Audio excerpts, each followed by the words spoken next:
Current affair issue related से और एक सेंट्रल गवर्नमेंट रिपोर्ट्स है। तो देखते हैं क्या है e governance report, e governance report 2021। E governance, e के मतलब यहां पर क्या है, ई के मतलब यहां पर कहेंगे ये इलेक्ट्रॉनिक है, यानी कि ये गवर्नेंस का रिपोर्ट है और ये रिपोर्ट जो जारी हुई है 13 जून 2022 को जारी किया गया है इसमें आपका। और ये जो रिपोर्ट जारी किया है मिनिस्टर जितेंद्र सिंह तोमर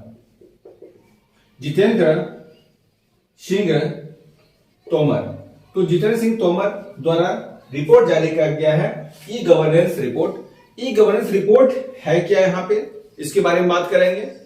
कौन सा स्टेट नंबर 1 पर है, कौन सा यूनियन स्टेट नंबर 1 पर है, किसकी जो ग्रुप में कौन सा ग्रुप में ज्यादा बेहतर वर्क किया है इसमें आपका, ये सब सारी बातें इस वीडियो के माध्यम से हम करेंगे।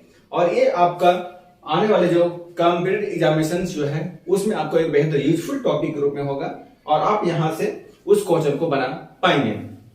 तो ये यहां पर देख सकते हैं कि ये जो रिपोर्ट यहां पर है वो NESDA, ये एक तरह से कहेंगे ऑर्गेनाइजर है, ऑर्गेनाइजेशन से आपका।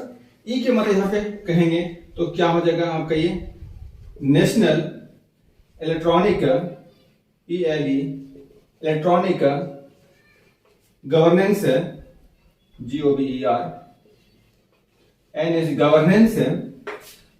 गवर्नेंस नेशनल इलेक्ट्रॉनिक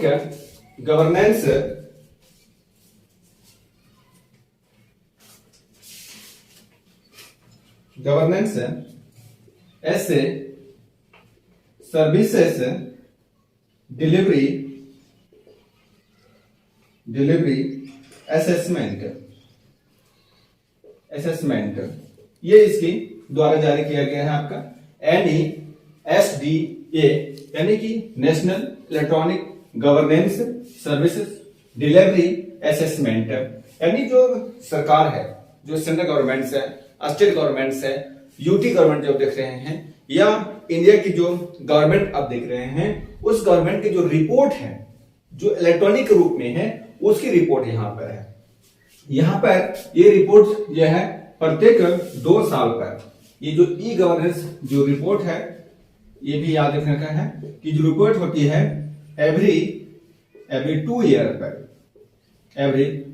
पर जारी होती है, यानी प्रत्येक 2 साल पर जारी किया जाता है। इसमें जो आया था 2019 में आया और ये फिर आपका आया 2021 आया, लेकिन वर्क करते करते टाइमिंग इसका 2022 आ जाता है इसमें आपका, क्योंकि वर्क होती है सेंट्रल का जो डिपार्टमेंट्स के जो रिपोर्ट्स होते हैं वो रिपोर्ट पेश करना पड़ता है, फिर इसको पब्लिश किया जाता है, तो कुछ ना कुछ यहाँ पे समय लगती है इसमें।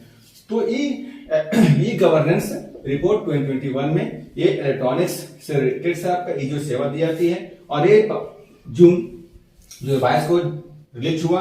और ये जो मिनिस्टर है यानी सेंट्रल जो मिनिस्टर है जितेंद्र सिंह तोमर जो है वो जारी किया। और ये जो जारी किया है NESDA यानी national electronic governance services delivery assessment, यानी जो राष्ट्रीय स्तर पर गवर्नमेंट के द्वारा ई सेवा जो दी जाती है उसके द्वारा से जारी किया गया इसमें आपका है। आइए यहां से रिलेटेड कुछ और चीजों को हम देखते हैं। रिपोर्ट में कौन सा रिपोर्ट में फर्स्ट स्थान पर है, कौन सा सेकेंड पर इसमें आपका है। तो रिपोर्ट में यहां पर कहा गया है कि जो ग्रुप है यहाँ पर कुछ यहाँ पे ग्रुप ए है, फिर यहाँ पे देखेंगे तो ये ग्रुप बी है। तो ये ग्रुप ए और ग्रुप बी में तो पूरा के पूरा, और यहाँ पे देखेंगे तो इसमें जो केरला है, ये जो केरला है ऑल ओवर यहाँ पे कहेंगे कि ऑल ओवर इंडिया में जो है इसकी फर्स्ट रैंक है। ये इंपॉर्टेंस है कि ग्रुप ए में और प्लस पूरे ऑल इंडिया पर इसकी रिपोर्ट जो है ई गवर्नेंस के रूप में, ई गवर्नेंस रिपोर्ट 2021 के बीच में जो केरला है वो पहले स्थान पर है आपका। ग्रुप बी की बात करें तो यहाँ पर कौन सा आता है, तो ये उड़ीसा आपका ये फर्स्ट प्लेस पर है। इसी ग्रुप में से जो आता है झारखंड है, बिहार है, इसी कैटेगरी में से आ जाता है आपका। ग्रुप बी में रखा गया झारखंड और बिहार को, और कई स्टेट है इसमें आपका। फिर यहाँ पर हम बात करेंगे यूटीज की बात करते हैं, यानी यूनियन टेरिटरीज की बात करते हैं। तो यूनियन टेरिटरीज में जो है जम्मू कश्मीर, तो जम्मू कश्मीर जो है इस बार जो है पूरे का पूरे ऑल ओवर इंडिया में जो केंद्र शासित प्रदेश है, यानी कि केंद्र शासित प्रदेश में क्या है, पहला स्थान रखा है। और ये फर्स्ट प्लेस होने के साथ एक बहुत बेहद इंपॉर्टेंस है, क्योंकि एक यूटी जम्मू कश्मीर, अभी आप सभी को पता होगा कि यहाँ पर जो असेंबली था उसको भंग करके सेंट्रल गवर्नमेंट अपने अधीन में रखा है और दो स्टेट क्रिएट किया है, लद्दाख और जम्मू कश्मीर को रखा गया है। तो जम्मू कश्मीर जो है ई गवर्नेंस जो रिपोर्ट है, ई गवर्नेंस सेवा में बहुत बड़ी भूमिका निभाई है। और टोटल जो वर्क है इसमें ई गवर्नेंस का जो वर्क है उसमें से लगभग 90% है क्या किया है, सफल वर्क किया है। ये बेहद जानने की बात है कि जम्मू कश्मीर इस बार यूनियन टेरिटरीज में यानी केंद्र शासित प्रदेश में पहला स्थान प्राप्त किया है। और जबकि हम दूसरा की बात करें, सेकेंड की बात करें, तो अंडमान और निकोबार दूसरे स्थान पर रखा गया है इसको। इसके अलावा और यहाँ पे एक याद है कि जो लक्षद्वीप है, इस बार जो है लक्षद्वीप जो है, इसके अलावा और यहाँ बात करेंगे कुछ ऐसे यूटी भी हैं जो कि अपने रिपोर्ट भी पेश नहीं किए हुए हैं आपका, तो वो विलंब हो गया उनके लिए। तो जम्मू कश्मीर इस बार का नंबर 1 में है इसमें आपका। इसके अलावा यहाँ पर और हम बात करेंगे जो हिल्स स्टेट्स है आपका, ये भी आपका याद रखना है कि जो ईस्ट जो स्टेट है, यानी जो पूरब के स्टेट है या हिल स्टेट कहेंगे, हिल स्टेट में कौन नंबर 1 पर रहा, तो हिल स्टेट में यहाँ पर देखेंगे तो नागालैंड जो है ये फर्स्ट प्लेस पे रहा है। सभी के कैटेगराइज है, क्योंकि इंडिया आप देख रहे हैं कि नॉर्थ ईस्ट साउथ वेस्ट में जो हिली एरिया है, प्लेन्स एरिया है, कोस्टल एरिया है, इस तरह से अलग अलग तरह के ग्रुप रखा जाता है और सबको यहाँ पे कैटेगरी वाइज एक नंबर से नॉर्मलाइज किया जाता है। तो इस स्टेट में यानी पूर्वी राज्य की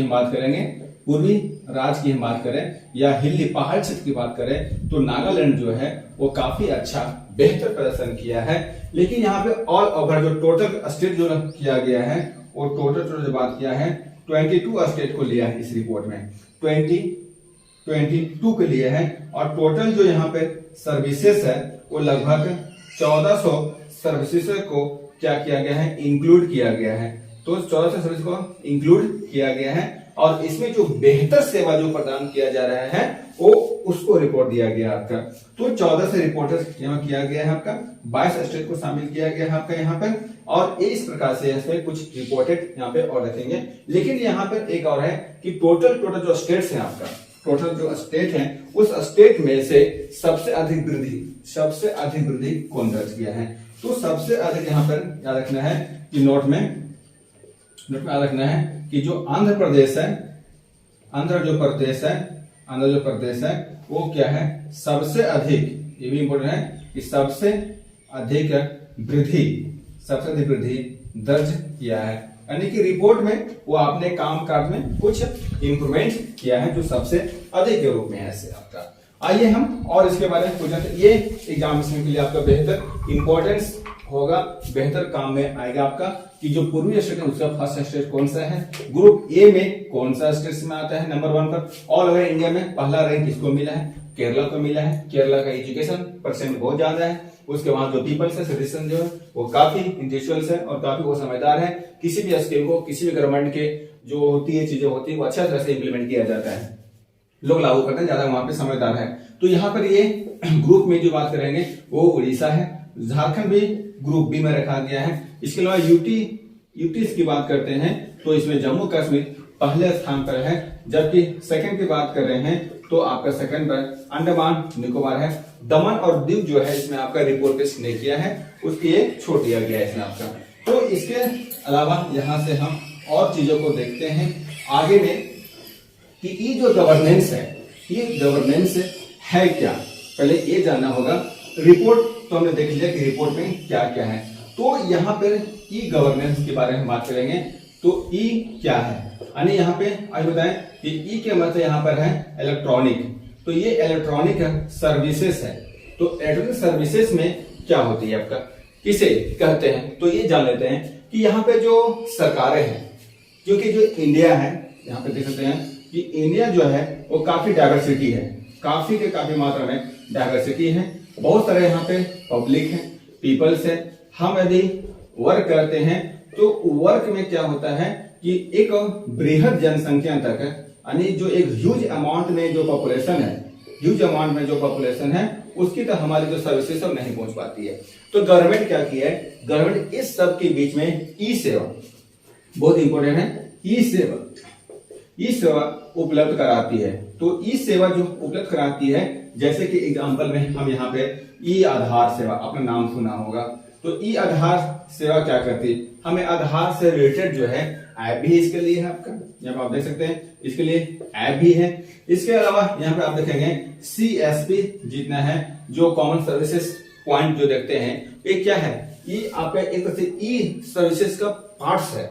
हम जो भी काम करना चाहते हैं, चाहे पेन कार्ड बनाना हो, आधार कार्ड बनाना हो, इसके अलावा और कोई कार्ड बनाना हो, चाहे आपका कास्ट सर्टिफिकेट बनाना हो, इसके अलावा रेसिडेंशियल सर्टिफिकेट बनाना हो, इसके अलावा और आपके जो तमाम चीजें होती है, गवर्नमेंट की जो काम होती है, जैसे कि आपका यहाँ पे सरकार की जो पोर्टल होती है, इसमें जितना सारा जो पोर्टल गवर्नमेंट की, तो ये पोर्टल इसमें से आ जाते हैं, ई सेवा में यहाँ पे आते हैं। इसके अलावा हमें और कुछ हम बात करते हैं, जैसे कि झारखंड में हम आते हैं कि झार सेवा, आपने नाम सुना होगा कि झार सेवा है क्या।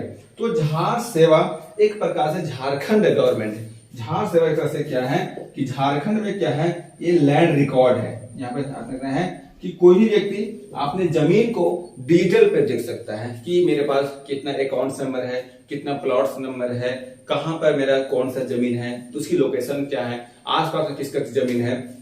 ये एक प्रकार से डिजिटाइज कर दिया गया ताकि लोगों को सुगम तरीके से आसान तरीके से वो झार सेवा पर जाए और अपने जमीन के डिटेल्स देख लें। इसके अलावा इसके साथ इसको रसीद भी कटाना हो तो भाई वो ऑनलाइन ही कटा दे यहाँ पे, तो काफी बेहतर मिला है। क्योंकि हम यदि एक ऑफिस में, यहाँ पर हम एक ऑफिस क्रिएट है और ऑफिस में हम जाके काम करवाते हैं तो काफी विलंब लग जाता है इसमें।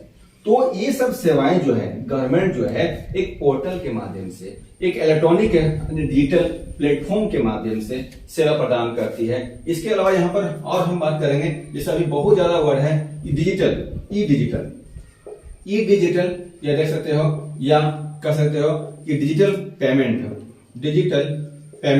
ये भी है, या मोबाइल बैंकिंग, तो ये नाम तो सुना ही होगा, मोबाइल बैंकिंग। ये सब क्या है, तो ई गवर्नेंस का, ई सेवा का, मेरा मोबाइल, मेरा बैंक, पैसे ट्रांसफर, सरकार भी ट्रांसफर कर रही है मिनट में, हम इस लोग मिनट में कर रहे हैं, तो ये सब क्या है, तो ई सेवा का जो इलेक्ट्रॉनिक सर्विसेज है उसका एक पार्ट है। यही सब का रिपोर्ट पूरा कंक्लूड किया जाता है और प्रत्येक 2 साल पर यहाँ पर रिपोर्ट जारी किया जाता है।